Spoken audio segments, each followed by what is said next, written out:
If you're visiting Boston soon, this episode is for you. But first, here's a 30-second preview of the episode. I wouldn't recommend renting a car. Getting off the wrong exit could set you back about an hour or so. May in Boston can be busy and expensive because of just like the university graduations that happen.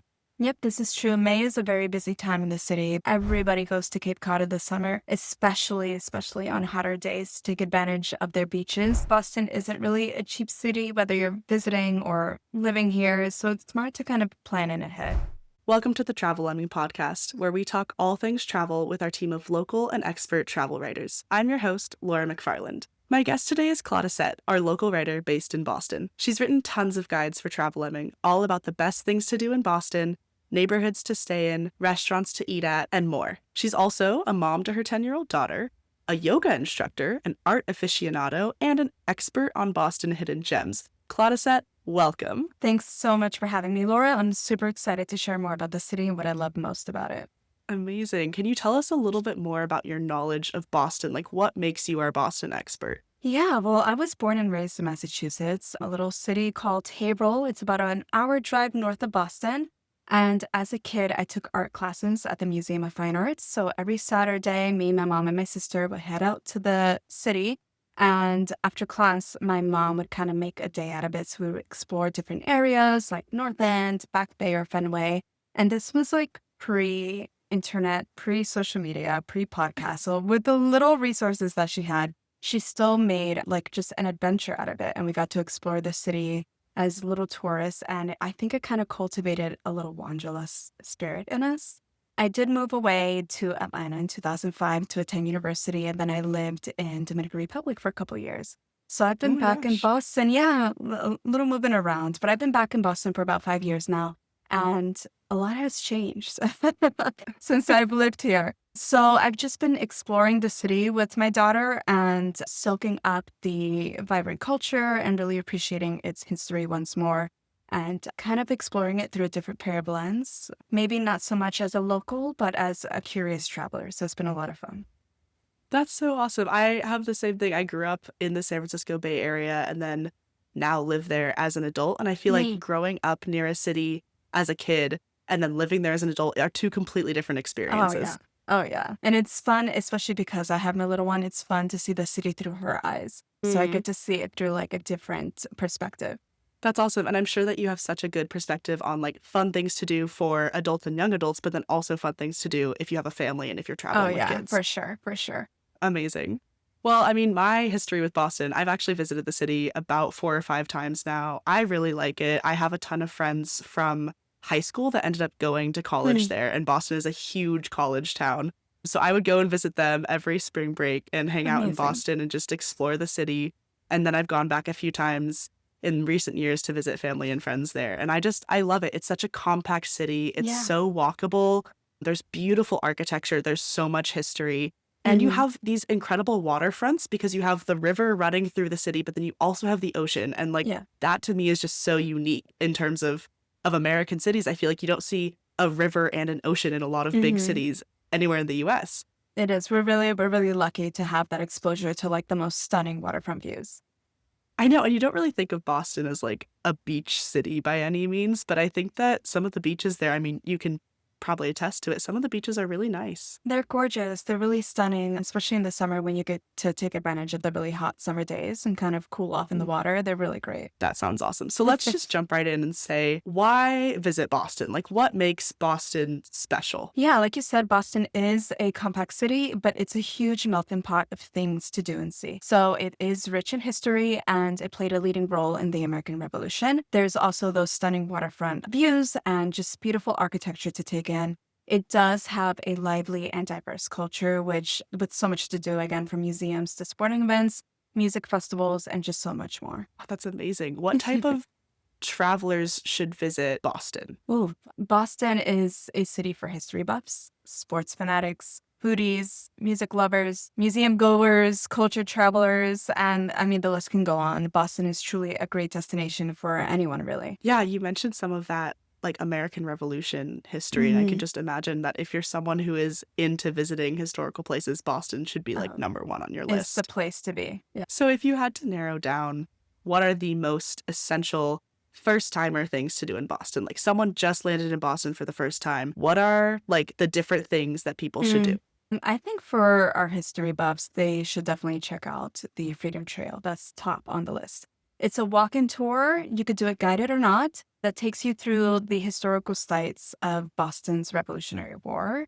Sports fanatics who are visiting Boston should definitely head to Fenway Park. It's the oldest baseball stadium in the nation, and it's home to the Boston Red Sox team. If you're not able to experience the iconic energy of a live game, then you should definitely schedule a guided tour to learn the history of the stadium. Now, I know Boston Red Sox fans could be rowdy, right? Oof, Like, what's yeah. the energy like inside Fenway Park during a baseball game? Oh, it's very lively. It's rowdy. The sports fanatics here are diehard fans. Like it runs in our blood. The last game that I went to was actually a Red Sox against Yankees game, and that was the Oh, first time that I experienced this rivalry live, and it was the most fun. And you really get into the Boston Red Sox spirit. it's awesome. What about for people that aren't into sports or maybe aren't into history? What should they do? Yeah, of course. There's definitely a food scene here. So the foodies should head to the North End neighborhood for some authentic Italian food. I love heading there to just like roam through the Italian markets. There's a ton of fine dining restaurants, gelaterias, and bakeries. Indulge in the pizza, the pasta, the seafood, the gelato, and my personal favorite is the cannolis. There's a little bakery in the North End called Boba's, and it's open 24/7. And I always go in there to get cannolis. Oh There's my God. usually always a line, but it moves fairly quickly. But just seeing the line can testify to how delicious the cannolis are. Yeah, I think the best cannoli I've ever had in my life was in Boston's North End. I Hmm. forget what bakery it was at, but I remember that was when I was like, oh, this is what they're Yeah. supposed to taste like. Exactly, exactly. Let's see. For those who love to be in nature, the public garden is a gem.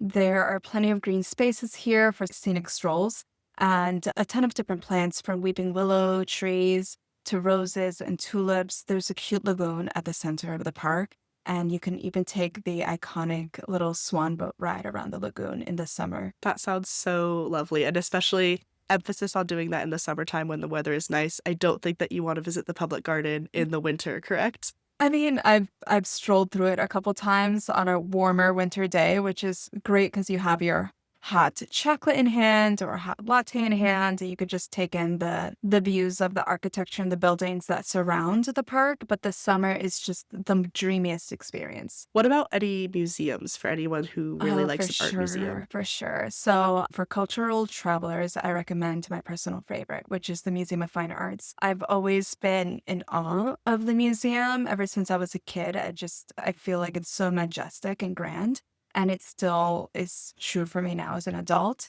It's one of the most comprehensive art museums in the world. It has over 100 galleries to see, and they house art from Asia, Africa, ancient Egypt, and Europe. Wow. Okay, Yeah. so just to summarize, your top 5 places to visit in Boston for first timers are the Freedom Trail, Mhm. Fenway Park, the North End neighborhood, the Public Garden, and the Museum of Fine Arts, right? Yes, those would be my Ugh. top on the list. What about most essential Boston experiences?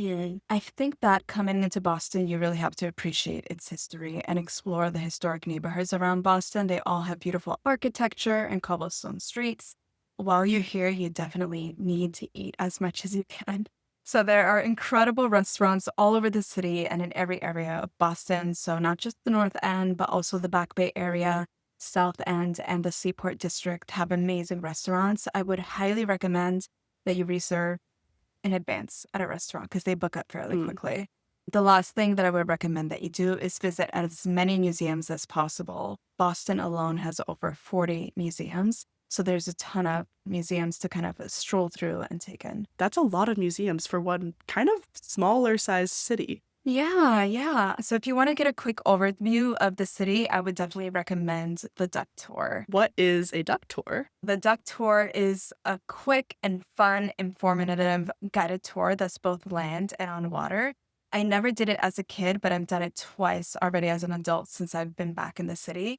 And you go through the city in an amphibious vehicle and then along the Charles River. It's historical, educational, entertaining, and family friendly. It's a different experience each time that you get on the duck tour, and it's a great introduction to the city for first-time visitors. Wait, so like you're in a car and then that car just drives from the road into the river? Yeah, that's right. You go through the city roads on the amphibious vehicle, and then you go in through the Charles River water. So they throw a ton of fun facts as you're going along about the city, about the river, about Boston, and about Cambridge, which is on the other side of the river. It's engaging, it's interactive, not just with those who are taking the tour, but even pedestrians on the street. So I highly recommend the experience. It's different each time you get on because you have a different conductor that's guiding. That sounds so incredibly fun. I can't believe I haven't done this yet. Put it on your list next time you come to Boston. I will. I mean, Yeah. okay, so speaking of things to put on a list for when you go to Boston, what about any of your personal favorites? I mean, you've lived in Boston almost your whole life. What are Yeah. some hidden gems that other tourists might not know about? Yeah, so I know that some of the most popular museums is, the Museum of Fine Arts, but another great one that I recommend is the Museum of Science. I think it's a must visit.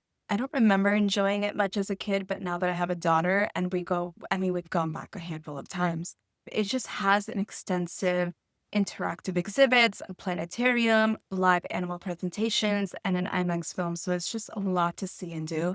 And what's cool is that they rotate exhibits every so often. So each time we come back, it's like we're seeing new things. Oh, wow, that sounds amazing. A planetarium inside the museum? Oh, yeah. It's definitely an experience to remember once you go in and check out the planetarium. Another hidden gem that is my personal favorite because I love history, because I love art, is the Boston Public Library. It's completely free to visit for the public, and it has a vast library resources, rich art collection, and stunning architecture to just take in. There's a Venetian style courtyard at the center, and they host free concerts during the summer months. And it's just, something that you have to see in person. So, for the public library, are there different branches, or which branch of the public library has that Venetian courtyard? Yeah, of course. So it's called the Central Public Library, and it's in Copley Square. So it's right next to Trinity Church and in that surrounding area. Where is Copley Square for anyone who doesn't know the layout of Boston? Copley Square is almost like an extension of the Back Bay. So Copley Okay. Square is right off of Boylston Street, and if you head further down Boylston Street, it takes you right into the Back Bay area. And we'll talk a little bit about Back Bay later, as it's one Hmm. of your favorite places, most Oh, recommended places to stay in Boston, right? yes, it's a great place to stay and even hang out in. Nice. One of my personal favorites from when I've visited Boston is the Isabella Stewart Gardner Museum. Can you talk Yes. a little bit about that? Oh my gosh, yes, that's another amazing museum that you have to check out. The Isabella Stewart Gardner Museum is a museum where Isabella Stewart Gardner holds all of her private collection of art, furniture, tapestries that she collected over her travels. And part of her mission, especially after she passed, was to make it accessible, to make art accessible to the public. So she converted her living quarters into a museum. Something that's fascinating about the museum and that many people may not know about is that there was actually this huge heist that happened at the Isabella Stewart Gardner Museum back in the 80s. Until this day, the art that was taken from the museum and stolen has not been found or recovered. So it's fascinating because when you go into the museum, they actually still have some empty frames on the wall of where that art would be if it was still there today. There's a really, really cool documentary on Netflix about it. So definitely check it out and go visit the museum after you see the documentary. That's so crazy. I didn't know that. I remember Oh, yeah. seeing empty frames on the walls when I visited, but I had no idea that there was a heist that took place. Yeah, now you know why. Now you know why they have those empty frames on the wall. Oh my gosh. I mean, it's such a beautiful museum. Like Oh, I stunning. have to be honest, I don't know who Isabella Stewart Gardner is, but I know that she has an incredible taste based on her Oh, home. yeah. Yeah, she has incredible taste. She just had this love for the arts. So she always traveled abroad in Europe and made great friendships with the artists and authors. She even had some artists come to the home herself and, be residents there to kind of work on their art. So she really, really gave a lot to the art community and brought it back to the States. Wow. I mean, yeah, when you go in, there's again this beautiful courtyard, tons of ferns and plants. You can walk Yes. up multiple stories. It just looks like you're in a completely different country. It's so, so spectacular. I highly recommend it. For sure. It's almost like you're transported out of Boston into another world. Speaking of transporting yourself out of Boston, What about any day trips? Is it possible to take a day trip from Boston when you're visiting the city? Is there anything you'd recommend doing? Yeah, of course. I think Boston is in a prime location because you can take day trips to so many different places in Massachusetts, outside of Massachusetts. It's only an hour to two, maybe 3 hours away, depending how far and where you want to go. A recent day trip that I did maybe a couple weeks ago was to Newport, Rhode Island. It was my first time there, and it was like the best coastal getaway. I was able to enjoy the scenic coastline, the Newport Mansions, and there's a ton of charming shops in the area. There's just so much to do. Some of the highlights from my trip was exploring the cliff walk along the coast. It had the most stunning views of the sea. And then we also strolled down Thames Street, which is in the downtown area. We did a little bit of window shopping and had like the most delicious ice cream before getting in the car and coming back home. That sounds amazing. It's so funny to hear you say that you did a day trip to Rhode Island because, like, I'm on the West Coast where if you want to drive to another state, it's like 7 hours. Oh my And gosh. so I always forget that being on the East Coast, you can visit probably 3 or 4 different states Oh, for within like a sure. 1 to 2 hour drive from Boston. For sure. I mean, there's Vermont, there's Connecticut, there's Maine, and then even within Massachusetts, there's a ton of cool little day trips that you can take. What about Cape Cod? I feel like I always hear people going to Cape Cod. It's one of the most famous areas of the East Coast. Is it possible to do that in a day trip from Boston? For sure. During the summer, we take day trips to Cape Cod all of the time. We leave the house fairly early, though, like 6 or 7 in the morning to kind of beat the traffic because everybody goes to Cape Cod in the summer, especially on hotter days to take advantage of their beaches. The beaches in Cape Cod are stunning. I mean, the sand is soft and beautiful. And the waters, personally, I think are very warm. So I actually go swimming in the water in Cape Cod versus closer to home. I'm not sure what it is about the Cape Cod waters, but it's so nice to just kind of swim in it. And it's, lots to explore there. The downtown in Cape Cod it has a lot of fun, cool little seafood restaurants and ice cream shops. So we'll actually be going to Cape Cod this weekend to celebrate my daughter's birthday. And we're going to do a little glamping trip, rent some bikes and take them out to the beach and do a little picnic there. There's just a lot of fun things to do by the water. Oh my gosh, that makes me want to go to Cape Cod this summer. Yeah, you have to. So, for someone who's planning a trip to Boston, how much time should they budget in? Like, how much time in the city? Should you add in a few days to do some of these day trips like we talked about? What do you think? Yeah, I think 3 days is plenty of time to visit and experience a lot of what Boston has to offer. If you want to do a day trip, maybe you can add another day or two. But I think 3 to 4 days is sufficient time to enjoy the city. Ugh, okay, nice. And then what's your kind of ideal 3 day Boston itinerary? So, an ideal 3 day itinerary in Boston would be getting to know Boston's history first. So, on day one, you can start in the historic Back Bay district. Again, start at my favorite, the Boston Public Library. It's in Copley Square, so you can roam around the square after the library, take in the Trinity Church. You can then head down Boylston Street and cross over to Newbury Street, which is the most famous district or area to go shopping and dining. And further down, you can trickle into Boston Common and start your walking tour of the Freedom Trail. So, again, on the Freedom Trail, you'll see historic sites like the Old State House, Quincy Market, the Paul Revere House, and end your walking tour in Charlestown. There, you can grab dinner at Waverly Kitchen and Bar and call it a night. I think I actually saw people taking maybe the walking tour of the Freedom Trail the last time that I was in Boston because there was a man dressed in like full Revolutionary Oh, War yeah. getup leading a group of people and pointing out different sites. And I was like, what is happening here? But it's definitely a guided Freedom Trail tour. They do dress as historic characters and they give accurate historical information about the sites that you're seeing along the way. That's so cool. Okay, so day one is about history. What Yes. is day two of your Boston itinerary? Day two is taken in the culture. So day two consists of a day at the Museum of Fine Arts, exploring the paintings, the sculptures, the artifacts, instruments, and so much more. During my last visit to the MFA, I actually had the opportunity to see the Rulin family portraits that were done by Vincent van Gogh. And that was such a transformative experience. On display were even personal letters that the husband or the father of the Rulin family exchanged with Vincent van Gogh and then also with Vincent van Gogh's brother. So you got to see a little peek of what Vincent van Gogh was going through, especially with his mental health during that time. My daughter actually found it fascinating because she loves his work, but she actually got to see a little bit more about who he was as a person. So she was really taken away by those letters. And it was just such a treat. After wandering around the museum, I would suggest that you head to Blue Ribbon Brasserie. For dinner, they have excellent, excellent steak and fries, which I would definitely recommend that you order. Is that close to the Museum of Fine Arts or is that a drive away? It's definitely within walking distance, but if you're tired of walking around the museum and you want to hop on an Uber or a Lyft, I definitely recommend doing so. And then what about your third and final day in Boston?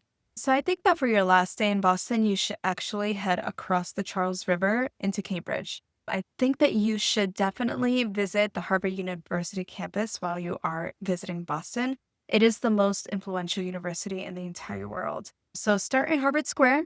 It is the historic center, and that area is full of a ton of shops, cafes, and restaurants. And then head to Harvard University campus. They offer guided tours there done by students, and the students take you around the campus and they show you some of the iconic areas like Harvard Yard and the historic Harvard Hall. After your tour, definitely stop by the Harvard bookstore and you can stock up on Harvard gear like crew necks and hats and notebooks, you name it. They have such cute merch there.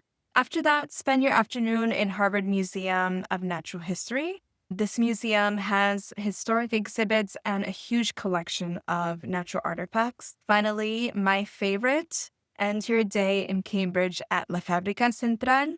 This has the most delicious Spanish Caribbean dishes, and they offer live music, so like salsa, and it's a vibe and a lot of fun. So I definitely recommend that you end your day and your visit there for some amazing drinks like mojitos, amazing dishes like mofongo, and then of course live music. That sounds so incredibly fun. I haven't been to that restaurant, but I Ah, have walked around Cambridge many times. I think Cambridge is actually my favorite area of Boston. There's a lot of nice parks and really beautiful waterfront areas along the river that you can go for a really long walk or just hang out in the parks. And then because it's a college town, there's such this youthful vibrance and just this wonderful atmosphere. It's so walkable. There's so many little shops and restaurants and cafes. And then yeah, the Harvard campus is just absolutely stunning, gorgeous architecture there, and so much history there as well. So I love Cambridge, would definitely recommend. yes, for sure. It's definitely something you have to experience while you're in Boston. And I do want to plug that you wrote a 3-day Boston itinerary and it's on Travel Lemming and it pretty much matches this itinerary that you've just given us Hmm. here, but probably with some more details, more Definitely. instructions on how to get around, things to do, places to see. So anyone looking to dive more into a full planned itinerary for your Boston trip, definitely check out Travel Lemming. Claudicet has an article on there. For places to stay in Boston, like when you're visiting, what are some neighborhoods that you would recommend tourists stay in? Like where has the most hotels, good restaurants, safe? So for first-time visitors, I definitely recommend the Back Bay area. It's a great place to stay, but it's also one of my favorite places to hang out. It's a walkable neighborhood and it's close to everything. So you have access to shop, like boutique shops, but also higher end luxury stores. Definitely restaurants from little coffee shops to high-end dining, bars and lounges. But then you also have access to public transportation that will take you to some of the city's top attractions. Nice. And the main street in Back Bay is Newbury Street, Yes, correct? it is. Newbury Street is the hub of the Back Bay area, and that's where most of the shops, dinings, and lounges and bars are at. So it's lively no matter what time of the day or night that you're there. Yeah. And even if you don't stay in Back Bay, I mean, Newbury Street, you definitely have to walk down it at least once. Oh, for It's sure. got all this incredible architecture too. So, like, as you're walking down, you see all these almost like brownstone style Hmm. Hmm. homes around you and all these beautiful trees. And it just feels like, oh, I'm in Boston. Yes, yes, for sure. So I know that Back Bay has this reputation for having like luxury shops. Is it affordable to stay there or is it more of like the higher end luxury hotels that are going to be there? I think you'll find more of the higher end luxury hotels in the Back Bay area. Another option that I would recommend is the South End. It's a cute, stylish neighborhood that I love to hang out in as well, but I also love to eat there. So it's family friendly and it's just a foodie's paradise. It's definitely walkable and it offers great restaurant options as well as parks. So you'll find some cool little smaller parks in the area to hang out and relax in. Nice. And would this be where people can find maybe some more affordable accommodation options? Yeah, so South End definitely has more budget-friendly options. One of the hotels that I would recommend staying in the South End is the Revolution Hotel. So it offers a variety of room types and accommodates different options for travelers. That's awesome. What about a hotel recommendation for Back Bay? Do you have any good hotels there?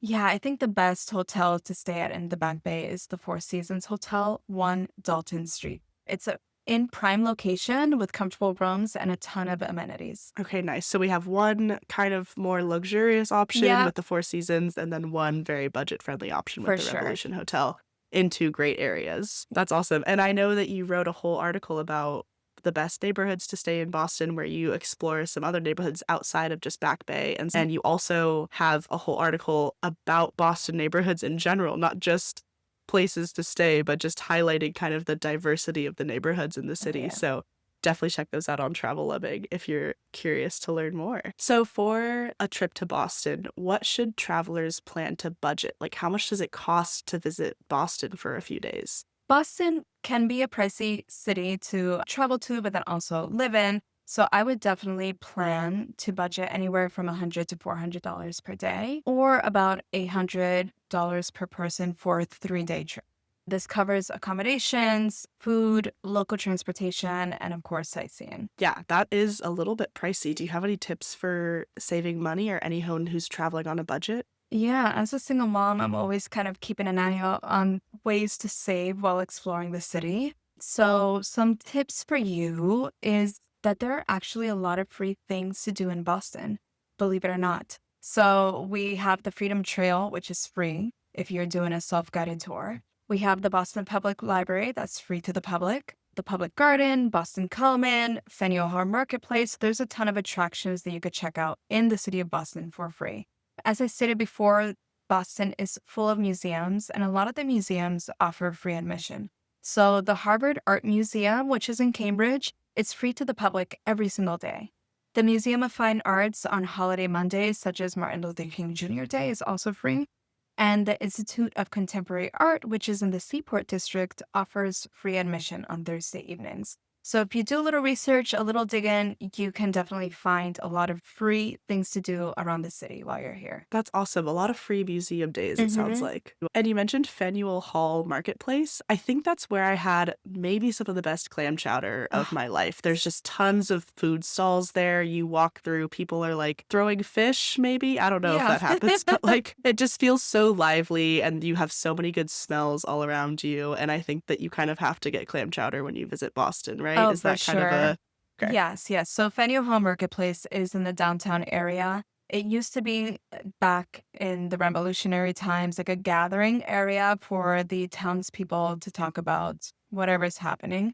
And now it's just kind of like a hub to hang out, to eat, to meet with friends and family, to hit up some pubs and bars. Quincy Market definitely has a bunch of food stalls that you have to check out. So clam chowder needs to be on that list of things to eat, and then also lobster rolls. You cannot come to Boston without having a lobster roll for sure. Where's the best place in Boston to get a lobster roll? Oh, honestly, I think the best place to get a lobster roll would be outside of Boston, personally. I love to Oh. go, yeah, I love to go. Another day trip for you. I love to go to Newburyport. It's about 45 minutes north of Boston, and they have some of the best seafood. And I've had the most delicious lobster roll there. Buttery bread with warm, buttery lobster inside. So it was chef's kiss. That sounds where did you say that is? What town? Yeah, it's called Newburyport. It's also on my day trip guide outside of Boston. So if you want to learn more about Newburyport, you can check out that article. It's another day trip that I would recommend doing outside of Boston that's still within Massachusetts. For anyone who's looking to visit Boston, what time of year would you recommend going? I know we talked a little bit about Boston winters being cold. Can you Mhm. talk more about when the best time to visit? Personally, I think that the best time to visit Boston is during the summer. That's when I have the most fun in the city. There's plenty of outdoor attractions to do, water activities, outdoor patio dining, which is a great experience, and then also local events to enjoy. So, summer usually runs from June through September.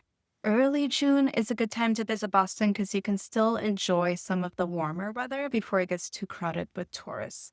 Mm. once summer break hits. But the best time to visit Boston looks a little different for everyone. The cheapest time to visit Boston, I would say, is in the winter months. So after the holidays, it's cold, it's dark, it's snowy, but the museum and other attractions are way less crowded, so you can enjoy them a little more. Yeah, I have to say I've visited Boston in March, in May, and in October. And I think March was just a bit too cold for me. I visited on my spring break in school, and while all of my friends were going to warm spring break destinations, I was like, I'm flying to Boston and it's gonna be 40 degrees and maybe snowy. But it was like it was very cheap, it was less Hmm. crowded. It was still beautiful, like, you can Yeah. still go outside and do a ton of things. It's not, like, depressing by any means, but I think in terms of if you wanna experience really, like, everything that the city has to offer, I loved visiting in the early fall. I think that just for me was, like, you get this East Coast fall foliage, Hmm. you're walking around, all of the trees are just, like, yellow and red and Yes. orange, Yes. and the weather's not too bad yet. It's still pretty nice and lovely, and you don't really have the summer tourists. So I think for me, I really loved visiting in October. Yes, October is beautiful. Again, the foliage is stunning to take in. And the air is just like crisp and cool. So you just throw on a few layers and, head outdoors and enjoy nature a little longer before winter rolls through. So, speaking of the best times to visit Boston, are there any kinds of festivals or events that take place annually that people might want to be aware of so that they can visit during that time, or maybe so that they can avoid visiting during that time if it gets really crowded? Like, let's talk about special events and festivals. Yeah, Boston has a ton of special events that they host every year. Some of the special events to look out for, whether you want to come and experience it yourself or you want to try it to avoid, would be the Boston Marathon. It does get very, very busy. Hotels book quickly. It is one of the most prestigious marathons in the world. It's held on Patriots Day, so that's the third Monday of April. So that's another one to look out for if you want to come experience the Boston Marathon or if you kind of want to steer clear from the crowds. Another event is the head of the Charles Regatta. It's a world renowned rowing event and it happens on the Charles River. It's held in October every year. And it's really cool to see because everybody gathers over the bridge, over the river, and they kind of see everybody rowing down the Charles, which is really nice. So, the Boston Marathon and the Head of the Charles, if you're not participating in those events, are they free to go and watch, or do you have to like buy a day ticket to go, watch the marathon, or how does that work? No, I believe they're both free, so you can go and just show support for those who are participating in the event. It does get crowded. I know that they do block off some streets, so you just have to do a little bit of planning in advance in order to go and experience it. Okay, cool. What about any kinds of music festivals or anything like that? Does Boston have any major festivals?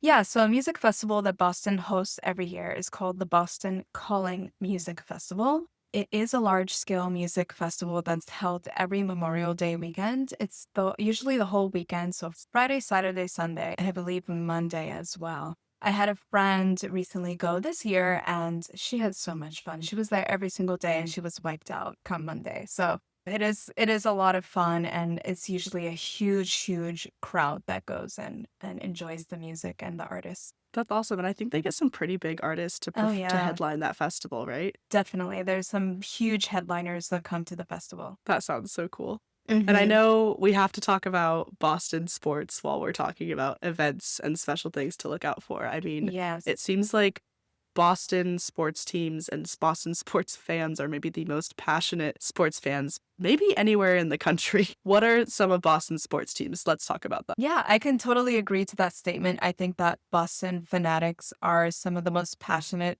fans that you will ever come across. Boston has some amazing sports teams. We have the Boston Red Sox, which is our baseball team, the Celtics, which is our basketball team, and the Bruins as well, which is our hockey team.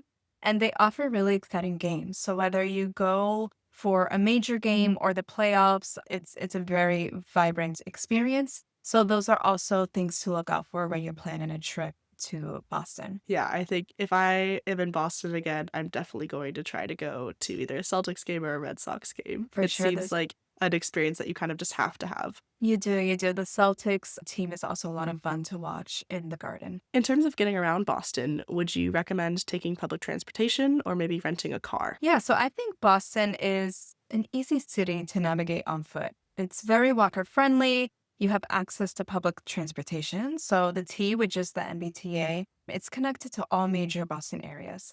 You can also get an Uber and a Lyft. They're always an option when you're tired of walking around the city. I wouldn't recommend renting a car. I don't think it's necessary. The driving culture in Boston is a little bit aggressive, and there's tends to be a lot of traffic, especially during peak hours. Also, the city streets and the tunnels can be very confusing for someone who's never driven in Boston. So, getting off the wrong exit could kind of set you back about an hour or so.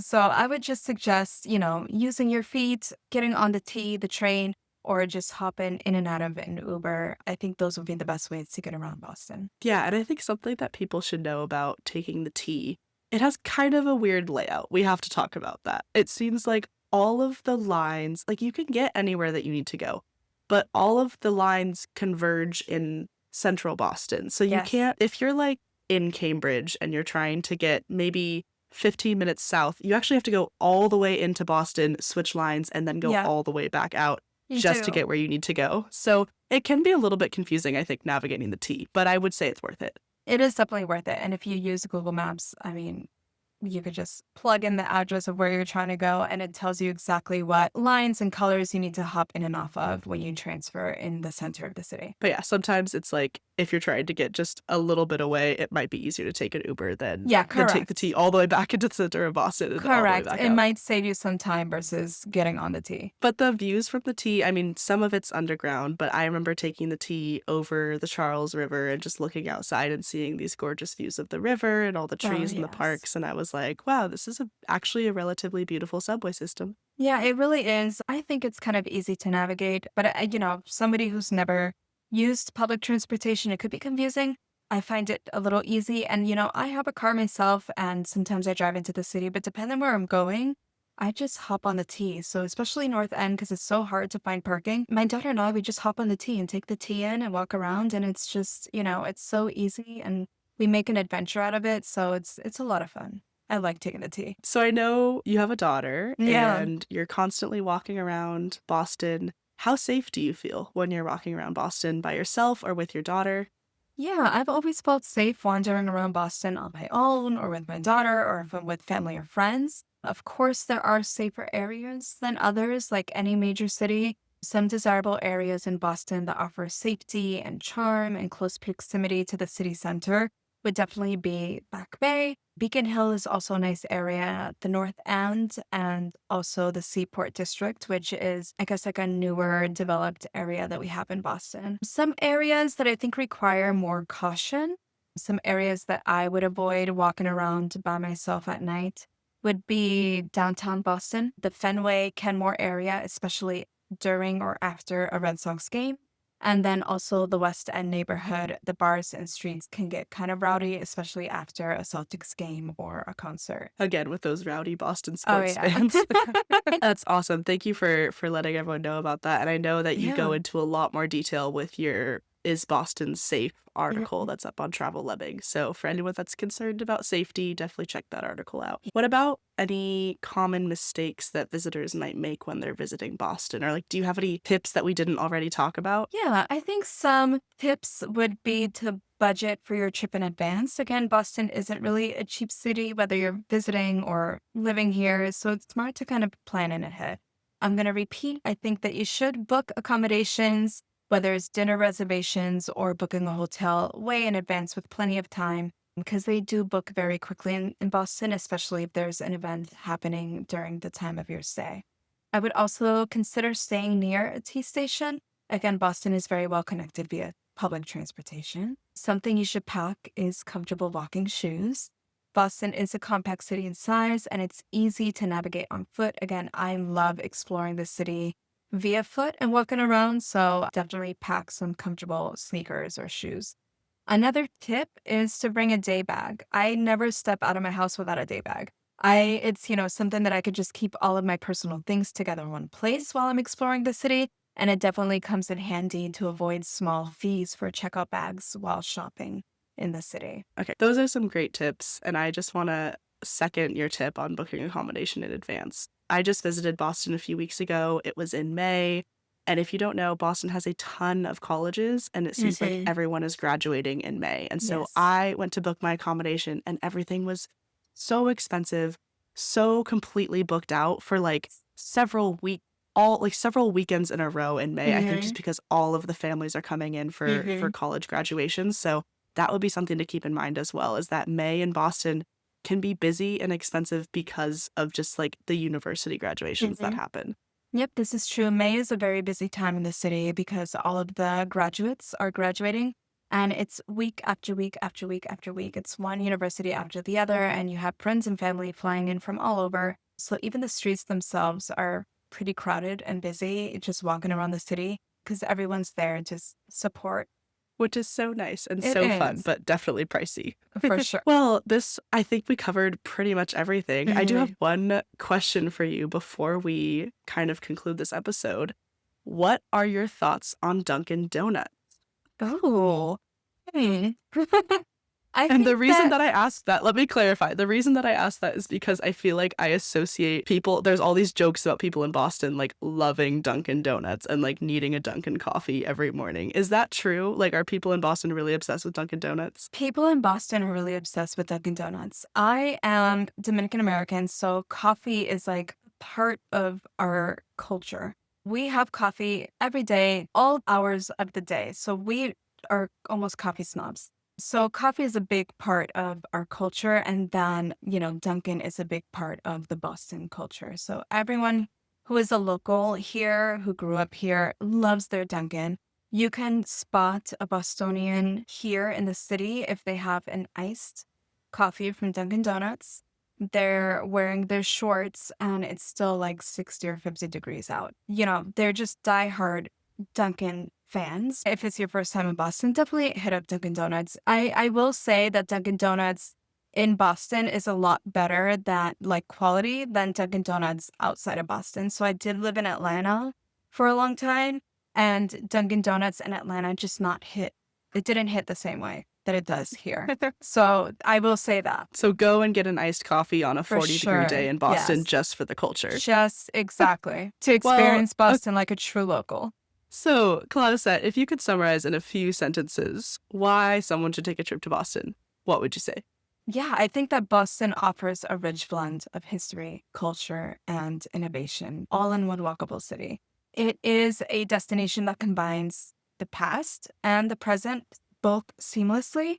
And, Boston is just one of those cities that has something to offer for every traveler. So whether you're into sports, art, academia, museums, seafood, or just a scenic stroll along the Charles River, Boston is definitely a place to visit and put it on your travel bucket list. That's perfect. Thank you so much for giving us all of your Boston advice today. It's Thank been you for such a joy having to have you me. on the podcast. This was such a treat. Thank you so much for having me, Laura. Of course. And for anyone who's listening and thinking, now I have to plan my trip to Boston, I will plug that we have a few other podcast episodes about visiting some major East Coast cities. So we have an episode where we chat with some of our New York locals about how to plan the perfect trip to New York City. We also have an episode with one of our Washington, D.C. locals about how to plan a trip to D.C. So if you're visiting Boston and you want to extend your trip and visit some other major cities along the East Coast, that's just a few short hours of a train ride away. Definitely take a look at those podcasts. Well, thank you, Claudi, for being on. Thank you, everyone, for listening. This is the Travel Lemming podcast, and we'll see you next time. Thank you.